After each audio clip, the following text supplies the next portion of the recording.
Hi friends, welcomes. ಇವತ್ತಿನ ಪ್ರೊಮೋದಲ್ಲಿ Gilli and Raghu ಮಧ್ಯ ಜಗಳ ಆಗಿದೆ.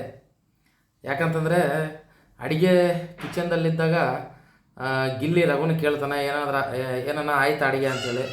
ಅದಕ್ಕೆ ಫುಲ್ಲು ಸಿಟ್ಟಾಗ್ತಾನೆ. ಅದಕ್ಕಿಂತ ಮುಂಚೆ ಏನಾಗಿದೋ ತೋರಿಸಿಲ್ಲ ಪ್ರೊಮೋದಲ್ಲಿ.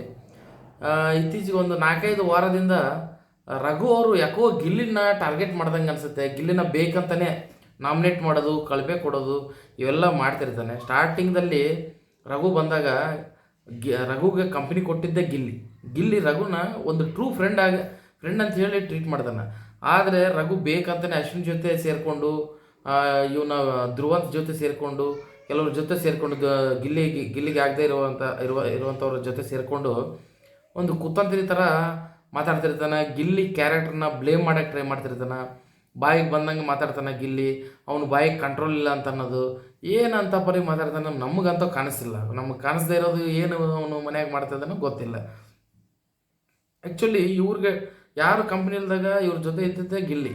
ಅದನ್ನು ಅವರು ಹೆಂಗೆ ಮಾಡ್ತಿದ್ದಾರೋ ಗೊತ್ತಿಲ್ಲ. ಹೀಗೆ ಆಡಿದ್ರೆ ರಘು ಅಂತೂ ಭಾಳ ದಿವಸ ಉಳಿಯೋದಿಲ್ಲ. ಆ್ಯಕ್ಚುಲಿ ಹೇಳ್ಬೇಕಂತಂದರೆ ಗಿಲ್ಲಿ ರಘು ಫ್ರೆಂಡ್ಶಿಪ್ಪು ಚೆನ್ನಾಗೈತೆ ಅಂತೇಳಿ ಅವ್ರು ಇಷ್ಟು ದಿವಸ ಕಂಟಿನ್ಯೂ ಆಗಿದ್ದಾರೆ. ಹಂಗಂತೇಳಿ ಗಿಲ್ಲಿದಿಂದನೇ ಅವ್ರು ಉಳ್ಕೊಂಡಾರ ಅಂತ ಹೇಳಲಿಕ್ಕಾಗಲ್ಲ.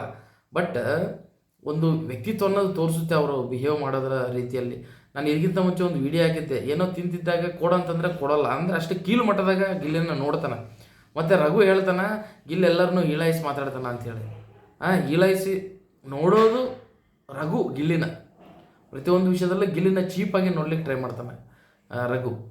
ಸೊ ಹಾಗಾಗಿ ಗಿಲ್ಲಿ ಕಂಪನಿ ಐತೆ ಅಂತೇಳಿ ಇಷ್ಟುವರೆಗೂ ಬಂದಿದ್ದಾನೆ. ಇದೇ ಥರ ಕಂಟಿನ್ಯೂ ಮಾಡಿದೆ ರಘು ಅಂತೂ ಮನೆಗೆ ಹೋಗೋದು ಪಕ್ಕ. ಇವತ್ತಿನ ಪ್ರೊಮೋ ವಿಷಯಕ್ಕೆ ಬಂದರೆ ಏನೋ ಬಾಯಿಗೆ ಬಂದಂಗೆ ಮಾತಾಡ್ತೀಯ ಅಂತೇನೋ ಗಿಲ್ಲಿ ಮೇಲೆ ರೇಗಾಡ್ತಾನೆ. ನಾನೇನು ಅಂದಿನಿ ಅಂತ ಗಿಲ್ಲಿ ಕೇಳಿದಾಗ ಇನ್ನೂ ಸೀರಿಯಸ್ ಆಗ್ತಾನೆ. ಗಿಲ್ಲಿಗೂ ಸಿಟ್ಟು ಬರುತ್ತೆ. ಹೋಗೋಣ ಅಂಥೇಳಿ ಎದ್ದು ಬರ್ತಾನೆ. ಅದಕ್ಕೂ ಸುಮ್ಮನೆ ಜಗಳ ತೆಗ್ಲಿಕ್ಕೆ ಬರೋದು, ಗಿಲ್ಲಿನ ಮಾತಾಡಲೇಬಾರ್ದು ಅನ್ನೋ ಥರ ಇವರು ರಘುದು ವ್ಯಕ್ತಿತ್ವ ಇದೆ. ಮತ್ತು ಗಿಲ್ಲಿನ ವ್ಯಕ್ತಿತ್ವವನ್ನು ಎಷ್ಟು ಬೀಳಿಸ್ಲಿಕ್ಕೆ ಟ್ರೈ ಮಾಡ್ತಿದ್ದಾನೆ ಅಂತಂದರೆ, ಯಾಕಂದರೆ ವಿನ್ನರ್ ಮೆಟೀರಿಯಲ್ ಗಿಲ್ಲಿನೇ ಕಪ್ ಗೆಲ್ಲೋದಂತ ಗೊತ್ತೈತೆ ರಘುಗೆ. ಸೊ ಇವೆಲ್ಲ ಒಂದು ಕುತಂತ್ರಿಗಳು ಇರ್ಬೋದು, ಸ್ಟ್ರಾಟಜೀಸ್ ಇರ್ಬೋದು ರಘು. ಯಾಕಂದರೆ ತಾನು ಒಬ್ಬ ಕಾಂಪಿಟೇಟರ್ ಅಲ್ಲ, ಎದುರಾಗೂ ಸೋತಿಲ್ಲ ಅಂತ ಹೇಳ್ತಾನೆ. ಭಾಳಷ್ಟು ಕಾಂಪಿಟೇಷನ್ದಲ್ಲಿ ಗೆದ್ದೀನಿ ಅಂತಲೇ ಹೇಳ್ತಾನೆ. ಮತ್ತು ಇಲ್ಲೂ ಗೆಲ್ಲಬೇಕಂತಂದರೆ ಗಿಲ್ಲಿನ ಬೀಳಿಸ್ಬೇಕಲ್ವ. ಸೊ ಆ ಕುತಂತ್ರಿ ಕೆಲಸದಲ್ಲಿ ರಘು ಇದಾನ ಅಂತ ನನಗೆ ಅನಿಸ್ತಾ ಇದೆ. ಕಾಂಪಿಟೇಟರ್ಸ್ನ ಯಾವಾಗಲೂ ಬೀಳಿಸ್ಲಿಕ್ಕೆ ಟ್ರೈ ಮಾಡ್ತಾರಲ್ಲ, ಬಟ್ ಆ ಬೀಳಿಸೋದು ಕೂಡ ರೀಸನ್ಸ್ ಕರೆಕ್ಟ್ ಇರಬೇಕು.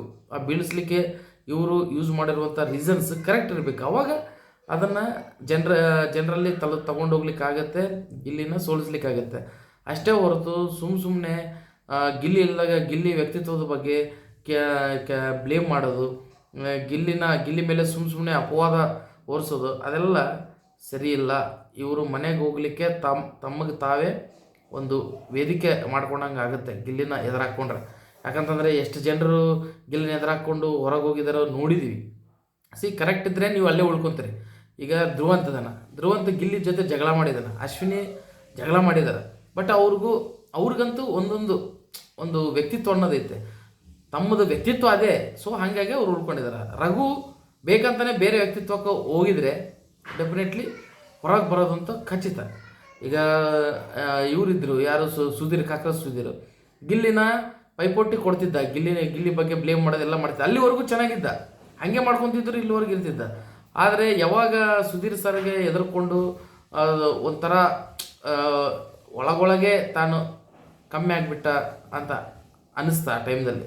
ಸೊ ಅದಕ್ಕಾಗಿಯೇ ಸುಧೀರ್ ವೀಕಾಗಿ ಹೊರಗೆ ಹೋಗ್ಬಿಟ್ಟ. ಸೊ ತಮ್ಮ ವ್ಯಕ್ತಿತ್ವ ಏನನ್ನು ತೋರಿಸ್ಬೇಕು. ಸುಮ್ಮನೆ ಬ್ಲೇಮ್ ಮಾಡೋಕ್ಕೆ ಹೋಗೋದು, ತಮ್ಮದೇ ಅಲ್ಲದೇ ಇರುವಂಥ ಕ್ಯಾರೆಕ್ಟರ್ನ ತೋರಿಸ್ಲಿಕ್ಕೆ ಹೋದರೆ ಮನೆಗೆ ಹೋಗೋದಂತೂ ಪಕ್ಕ ಆಗುತ್ತೆ.